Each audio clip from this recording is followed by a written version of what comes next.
الحمد لله رب العالمين، الصلاة والسلام على سيد المرسلين نبينا محمد وعلى آله وصحبه ومن تبعهم بإحسان إلى يوم الدين، أما بعد۔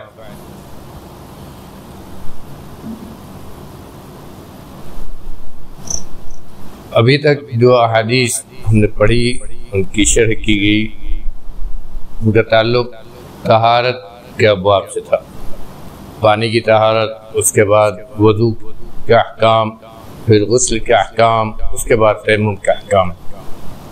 یہاں سے ہم لوگ نماز کے احکام شروع کر رہے ہیں۔ آج جو احادیث ہم پڑھیں گے اور شرح کریں گے، ان کا تعلق نماز کی فرضیت سے ہے۔ نماز کی فرضیت کب آئی، کیسے آئی، کتنی نماز فرض ہے، ان چیزوں کا ذکر ہوگا۔ اور اس کے آگے ایک بہت اہم چیز انشاءاللہ اگلے ہفتے ذکر کریں گے، جو ابھی میں کہنا چاہتا ہوں۔ اگر آدمی جان بوجھ کے نماز چھوڑ رہا ہے تو اس کا کیا حکم ہے؟ یہ ایک بہت اہم مسئلہ ہے، اور اس مسئلے کو لے کر ہمارے بہت سارے احباب شبہات میں اور دوسری چیزوں پڑھے بہت طرح کی باتیں ہوتی ہیں، انشاءاللہ اس کا بھی ذکر آئے گا شروع میں۔ باب افتراض الصلاۃ و متی کان، یہ باب ہے کہ نماز فرض ہے اور اس کی فرضیت کب نازل ہوئی۔ عن عبد الله بن عمر رضی اللہ عنہما قال قال رسول اللہ صلی اللہ علیہ وسلم بني الإسلام على 5: شهادة أن لا إله إلا الله وأن محمد رسول الله وإقام الصلاة وإيتاء الزكاة وحج البيت وصوم رمضان، متفق علیہ۔ بخاری مسلم کی حدیث ہے، اور بہت ساری حدیث کی کتابوں میں اس کو ذکر کیا گیا، اس لیے کہ بالکل صحیح حدیث ہے، بہت اپنے باب کی بہت ہی اہم حدیث ہے۔ اس حدیث کے بارے میں امام نووی کہتے ہیں: اعلم ان هذا الحدیث اصل عظیم فی معرفت الدین وعلیہ اعتماده وقد جمع ارکانہ۔ کہتے ہیں علامہ نووی کی یہ سب کو جان لینا چاہیے کہ حدیث دین کی معرفت میں بہت بڑی بنیاد ہے۔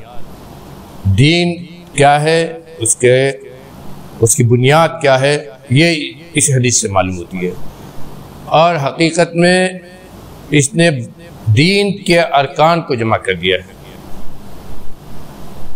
اس لیے کہ دین کو ایک عمارت کی شکل میں بتلا کر نبی کریم صلی اللہ علیہ وسلم نے اس کے کھمبوں کو بتلایا کہ کھمبے کیا ہیں اس عمارت کے۔ حضرت عبداللہ ابن عمر رضی اللہ عنہ فرماتے ہیں کہ نبی کریم صلی اللہ علیہ وسلم نے فرمایا کہ اسلام کی بنیاد 5 چیزوں پر ہے، یعنی کہ عمارت ہے، اس عمارت کی بنیاد کے لیے 5 کھمبے ہیں۔ حقیقت میں ہم آگے بتلائیں گے کہ 5 کھمبے کیسے کہا گیا۔ پہلی چیز ہے اس بات کی گواہی دینا کہ اللہ کے علاوہ کوئی معبود برحق نہیں، اور ایک محمد صلی اللہ علیہ وسلم اللہ کے رسول پیغامبر۔ دوسری چیز وہ اقام الصلاۃ، نماز قائم کرنا، زکوٰۃ دینا، بیت اللہ کا حج کرنا، اور رمضان کے روزے رکھنا۔ 5 چیزیں ہیں، کہا کہ یہ عمارت ہے۔ کہتے ہیں علامہ شوکانی کہ اسلام کا کمال کل کا کل اسی 5 کھمبے پر ہے، یہی قطب ہے۔ لیکن ان میں سے جو پہلی چیز ہے وہ حقیقت میں اسلام میں داخل ہونے کا دروازہ ہے۔ جب تک آدمی لا الہ الا اللہ محمد رسول اللہ کی گواہی نہیں دے گا، مسلمان نہیں ہے۔ گویا یہ گواہی دینے کے بعد آدمی اسلام کی عمارت کے اندر داخل ہوتا ہے، اور جب داخل ہوتا ہے تو 4 کھمبے ہیں، اس کے بعد 4 کھمبے ہیں جو 4 فرائض ہیں، جو 4 عبادتیں ہیں جو تمام مسلمانوں پر مکلف جو ہیں ان کے اوپر فرض ہے۔ پہلی نماز، دوسری زکوٰۃ دینا، تیسرا حج بیت اللہ، چوتھا رمضان کے روزہ۔ حدیث مختلف حدیثوں میں مختلف الفاظ ہیں، کہتے ہیں کہ یہی اہل سنت کا مذہب ہے، اور اہل سنت والجماعت یعنی صحابہ و تابعین کی جماعت کا یہی موقف ہے کہ اسلام اور ایمان جب الگ الگ بولا جائے تو دونوں کا ایک مفہوم ہوگا. دونوں تو مطلب یہ کہ زبان سے تصدیق کرنے کے بعد دل پر یقین، اور زبان کے تصدیق کے بعد کیا چیز آتی ہے؟ عمل آتی ہے جو اس ایمان کو مکمل کرتی ہے. تو اس سلسلے اعمال کے سلسلے میں سب سے پہلی چیز نماز. یہ کب فرض ہوئی؟ اگلی حدیث عن انس بن مالک رضی اللہ عنہ قال فرضت علی النبی صلی اللہ علیہ وسلم الصلوات لیلۃ اسری به 50 ثم نقصت حتى جعلت 5 ثم نودي يا محمد انه لا يبدل القول لدي وان لك بهذه الخمس 50 رواه احمد والنسائی والترمذی وصححه. یہ ایک لمبی حدیث کا ایک ٹکڑا ہے جس میں معراج کا، اسراء و معراج کا پورا واقعہ ہے. وہ حدیث جو اسراء و معراج کے تعلق سے نبی کریم صلی اللہ علیہ وسلم کو ایک رات کے کچھ حصے میں مسجد حرام سے مسجد اقصی تک لے جایا گیا، پھر اس کے بعد آپ کو وہاں تک لے جایا گیا جہاں اللہ ہی جانتا ہے کہاں تک آپ گئے. وہاں تک گئے آپ، لے جایا گیا جہاں تک جبریل امین بھی نہیں جا سکے. جبریل امین آپ کو لے جا کر سدرۃ المنتہا کے بعد لے جا کر آپ کو چھوڑ دیتے ہیں، وہ کہتے ہیں آپ جائیے، اس کے آگے میں نہیں جا سکتا. کہاں تک اللہ تعالیٰ لے گیا یہ صرف اللہ کا ہے، اس کے آگے کی ہم بات نہیں کریں گے، اس لیے کہ یہ غیب ہے.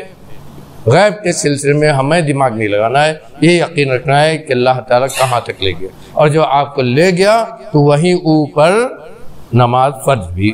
تو جو نماز کی فرضیت کا اس میں جو حصہ ہے، جو ذکر، وہی اس حدیث کا حصہ ہے.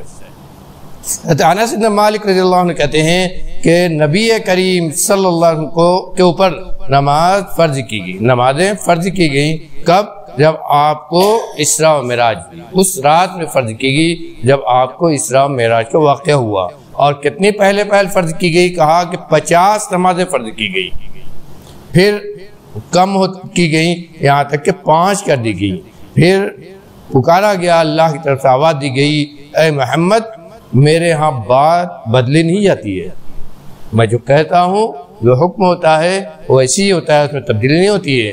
اس لیے یہ 5 نمازیں ہیں، 5 نمازیں تمہارے اوپر اب فرض ہیں تم لوگوں پر، لیکن ان کا ثواب 50 نمازوں کے برابر. 50 نمازیں فرض کی گئی تھی کہ 50 نمازوں کا ثواب ملے گا، تو ثواب نہیں کم کیا گیا، صرف اس کی تعداد 5 کر دی گئی، 5 بنا دی گئی.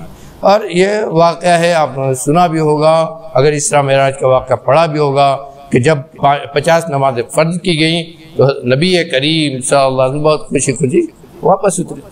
جب واپس آئے تو حضرت موسیٰ علیہ السلام سے ملاقات ہوئی. انہوں نے کہا کہ محمد آپ کو تحفہ کیا ملا؟ کہا کہ 50 وقتی نمازیں ملی ہیں. کہا کہ 50 وقتی نمازیں میں نے بنو اسرائیل کے ساتھ خوب تجربہ کیا ہے، جاؤ اللہ سے اپنی امت کے لیے تخفیف کراؤ، کم کراؤ. چنانچہ آپ گئے، تخفیف ہوئی، 40 کی گئی، اس کے بعد اور کم کی گئی. جب 5 ہو گئی تب بھی حضرت موسیٰ علیہ السلام نے کہا کہ جائیے اور تخفیف کرائیے اور کمی اس میں کرائیے. تو آپ نے کہا کہ نہیں، اب مجھ کو شرم آتی ہے، اب میں اس کے بعد نہیں جا سکتا. تو اس وقت یہ جو اعلان اللہ کا ہے، اسی کے بعد بخاری شریف کی حدیث ہے، اسی کے بعد اللہ کی طرف سے یہ ندا، یہ آواز دی گئی کہ محمد جاؤ، 5 وقتی نماز فرض کر دی گئی، لیکن 50 وقتی نماز کا اجر ثواب ملے گا. کہتے ہیں کہ اسی حدیث سے یہ علماء نے استدلال کیا ہے کہ نماز ہر مکلف پر فرض ہے. فرضیت کا عام، فرضیت کا یہ واقعہ ہے. کب؟ جب آپ یہاں یہ بات بھی یاد رکھنی چاہیے کہ نماز اللہ نے فرض کی. نبی کریم صلی اللہ علیہ وسلم جب واپس آئے اسراء معراج سے، تو اسی کے ساتھ ساتھ آپ کو نماز کا طریقہ، نماز کا اوقات، یہ سب اسی کے ساتھ آپ کو بتائے.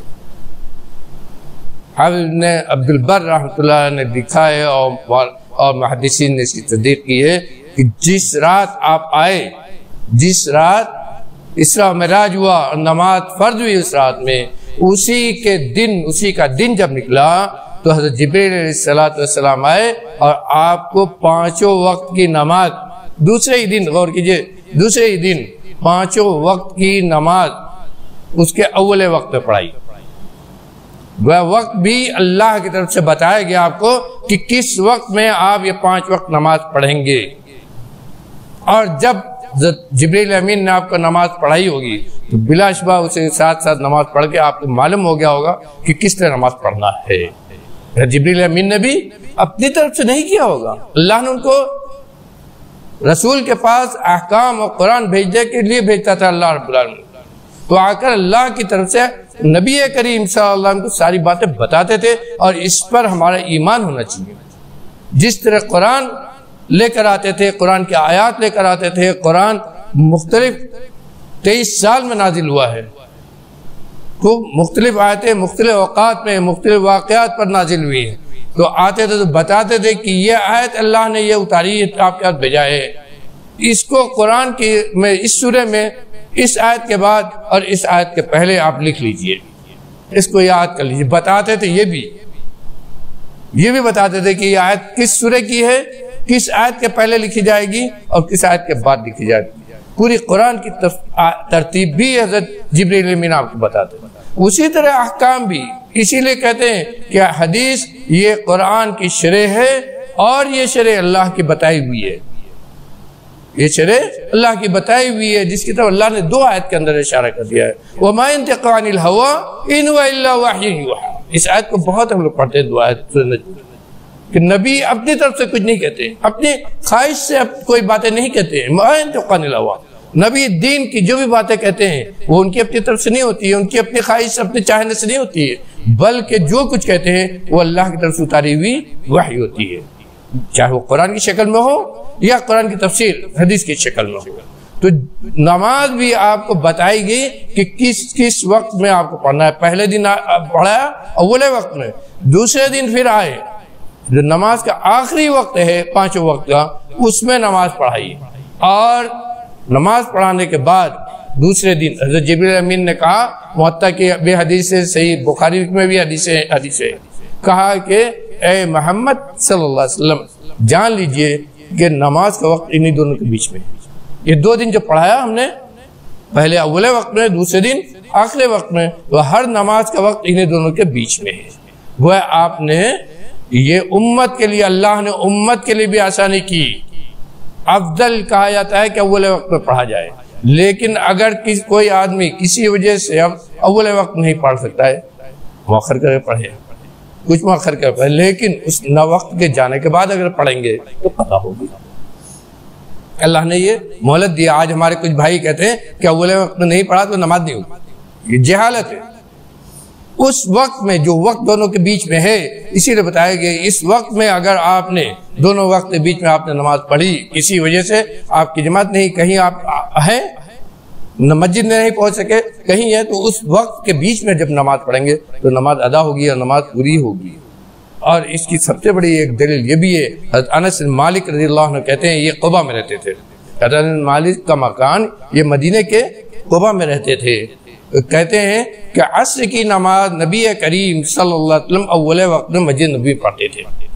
اکثر ایسا ہوتا تھا کہ میں مسجد نبی میں نبی کریم صلی اللہ علیہ وسلم ساتھ عصر کی نماز پڑھنے کے بعد قبا جب جاتا تھا تو دیکھتا تھا کہ لوگ ابھی اپنے کھیتوں سے نکل کر نماز کی تیاری کر رہے ہیں، تو میں کہتا کہ جلدی کرو، ہم لوگوں نے تو نماز پڑھ لی آپ کے ساتھ، تو جلدی وضو کر کے ہاتھ منہ دھو کر، تو کاشتکار تھے، جلدی وضو کرتے اور مسجد میں آتے اور ہم لوگ اس کے بعد نماز پڑھتے تھے۔ نبی کریم صلی اللہ علیہ وسلم کو معلوم تھا، کبھی آپ نے ان سے کہا نہیں کہ تم لوگ غلط کر رہے ہو، تھوڑا مؤخر کر، چونکہ کاشتکار تھے، ہم نبی نے اس کو، اللہ نبی نے اس کو بھی لکھا ہے، کہاں کاشتکار تھے اس لیے وہ تھوڑا دیر کر کے بیچ وقت میں نماز پڑھتے تھے۔